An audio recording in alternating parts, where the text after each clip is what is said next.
15. oktobrī Ogres tehnikuma zālē pulcējās Ogres tehnikuma kolektīvs, lai pateiktos un sveiktu šī gada apģērbu dizaina programmas absolventi Simonu Zelču ar uzvaru jauno profesionāļu meistarības konkursā Eiroskills 2014 Francijas pilsētā Lillē.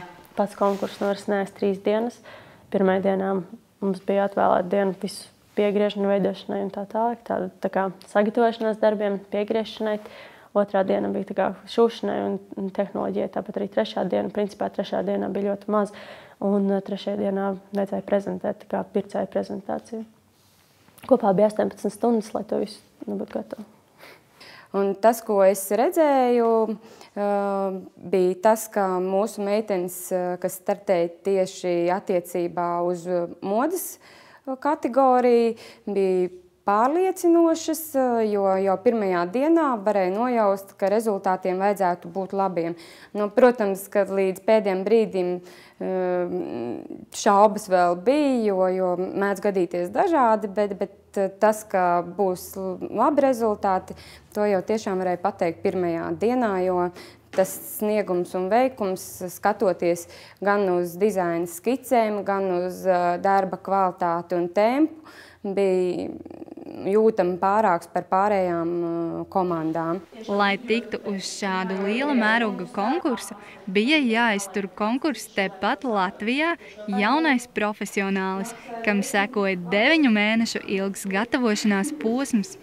No sākuma man vajadzēja piedalīties, nevis vajadzēja, es piedalījos jaunai profesionāli, es piedalījos 2 reizes, 2. reizē es dabūju 2. vietu.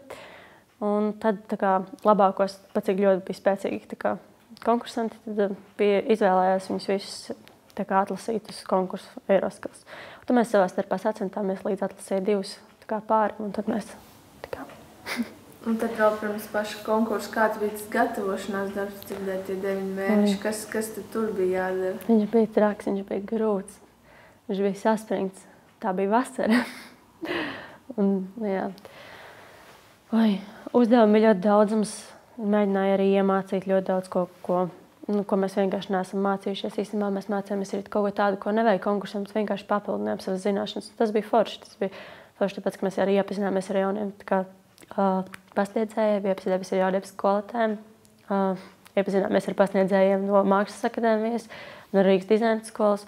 Un tādā ziņā tas bija forši. Bet smagi bija tas, ka bija ļoti daudz mājas darbi tādi, kas ir jāizdara līdz konkrētam datumam, un tad viņi ir ļoti apjomīgi. Principā naktis, vasaras dienas, viss aizgāja. Konkurss Eiroskills 2014 notika no 2. līdz 4. oktobrim, un tajā par godalgotām vietām cīnījās 44 profesiju pārstāvji no visdažādākajām Eiropas valstīm. Latviju pārstāvēja 11 jaunieši 8 profesiju kategorijās.